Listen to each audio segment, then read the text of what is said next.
Welcome to day 2. This is exciting, isn't it? So yesterday, I think we had a great day.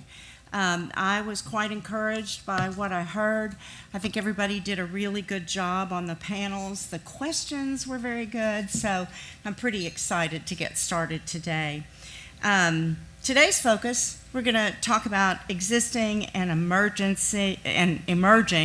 energy technologies. I've got emergency on the brain with all our relief efforts in eastern Kentucky.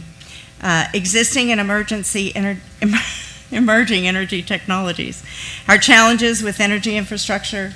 We're going to talk about sustainability, and you'll hear from some in the private sector who are leading the state's EV innovation. First, you're going to hear from Secretary Jim Gray, Secretary of the Kentucky Transportation Cabinet, and I'll tell you a little bit more about him in just a minute.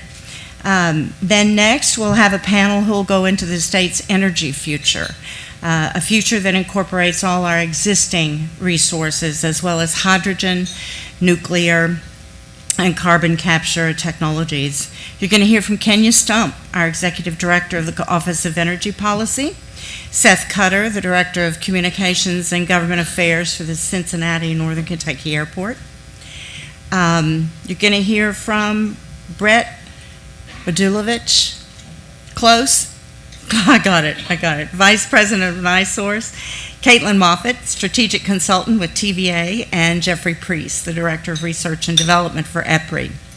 Later this morning, our utility providers are going to be here to cover energy infrastructure and the policy challenges and opportunities and possible paths forward that they see for the Commonwealth. We're going to have Linda Bridwell, who's the Executive Director of the Kentucky Public Service Commission, Amy Spiller, the President of Utility Operations for Ohio and Kentucky for Duke Energy. We're going to have Marty Littrell, the President and CEO of Meade RECC, and Kim Cole, the President and COO of Columbia Gas. At lunch, you'll have a rare treat. Jason Lindsay, who's also known as Mr. Science, is a science teacher, an author, a meteorologist, and one of only 7 STEM certified master trainers in the U.S. So he's going to give us his thoughts on preparing students for science-based careers during lunch. This afternoon, we're going to talk about all things EV.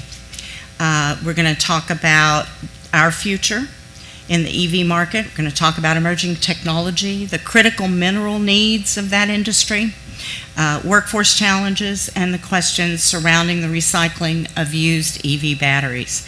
That panel is going to include James Greenberger, the Executive Director of NatBat International, Bob Gallion, President of Gallion Energy, Stephen Zhang, Director, SK Battery America, Renata Arsenault, the technical expert of advanced battery recycling at the Ford Motor Company, Kim Allen Menke, Regional Director of the Government Affairs Office for Toyota Motor North America, and Ken Srebnick, Director of Administration for Envision, AESC.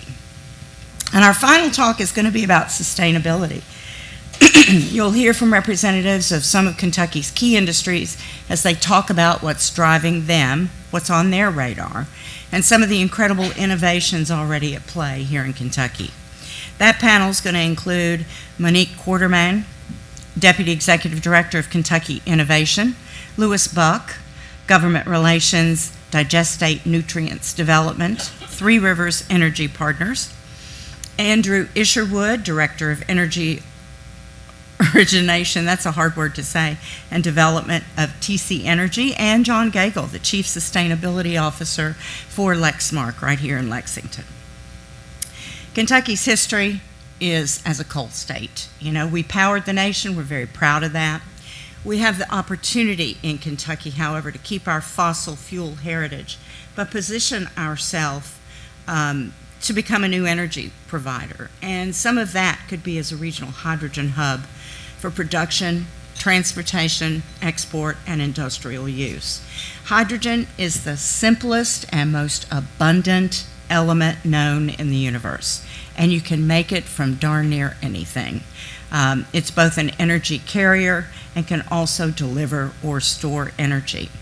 The production can be anything from coal, natural gas, nuclear power, biomass, renewables like solar. These qualities make it a very attractive fuel option for transportation and electric generation. It can be used in passenger and freight vehicles, in aircraft and in ships, in homes. You can power utility generators, and in many more applications. The bipartisan infrastructure law includes about $8 billion to develop regional hydrogen hubs across the country. Last month, we joined a coalition of 7 states to form the Midwestern Hydrogen Coalition with the goal of accelerating and improving clean hydrogen production. One of our strengths is that we are a connector state. Approximately 65% of the nation's population lives within 600 miles of Kentucky. So this initiative fits in perfectly with Toyota's recent announcement of a $461 million upgrade to its Georgetown manufacturing plant. That investment's going to bring advanced manufacturing equipment and technologies, increase the plant's operational speed, increase their flexibility, and expand Toyota's ability to produce new products, including electric vehicles. LG&E and KU and the University of Kentucky Center for Applied Energy Research have announced a partnership to study the capture of carbon dioxide, hydrogen, and oxygen at natural gas power plants. Carbon capture, usage, and storage, or CCUs, is a advancing technology with a significant contribution to play in addressing the challenge of lowering our CO2 emissions. Another opportunity, given our natural gas and petroleum infrastructure, might be using hydrogen to make sustainable aviation fuels. We're meeting with stakeholders right now, exploring conversations with new partners in the sustainable aviation fuel field. We're also initiating a relook at nuclear energy in Kentucky. The Office of Energy Policy and the Gateway for Accelerated Innovation in Nuclear, otherwise known as GAIN, established by the U.S. Department of Energy's Office of Nuclear Energy, have announced a partnership to explore this future in the Bluegrass State. This partnership is developing a series of webinars, and some of you may have attended the first few, to examine the opportunities, the challenges, and innovations needed to develop future energy scenarios for Kentucky. There's a lot of buzz about small modular reactors. They can vary in size from tens of megawatts up to hundreds of megawatts and can be used for power generation, to process heat, desalination, or other industrial uses. And besides being relatively small and cheaper than conventional nuclear plants, these can be cooled through ordinary water. They can be cooled using a gas, liquid metal, or with molten salt. But we want to use all of Kentucky's resources. The Infrastructure Act funding is going to allow us to provide technical assistance that increases energy security and energy education, advances our state-led energy initiatives, and decreases energy waste. But as we focus on sustainability, we've also got to improve our resilience. That may mean thinking in new ways and seeing very new possibilities. As we enter a new phase of relief for those portions of eastern Kentucky that were hit so hard by the July flooding event, Team Kentucky's been focused on not only providing temporary housing and aid in obtaining federal relief funding, but looking proactively at how to prevent a similar loss of life, a loss of housing, and the damage to communities that inevitably will happen again. On September 22nd, Governor Andy Beshear announced the formation of the Council for Community Recovery and Resiliency.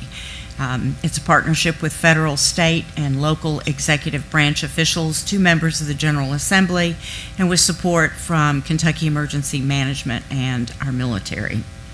In the governor's words, this council will focus not only on recovering from major natural disasters, but in preparing for the future. Emblematic of the type of thinking we expect from this group is the preliminary work that this cabinet has been doing to secure flood-free housing for the hardest-hit communities.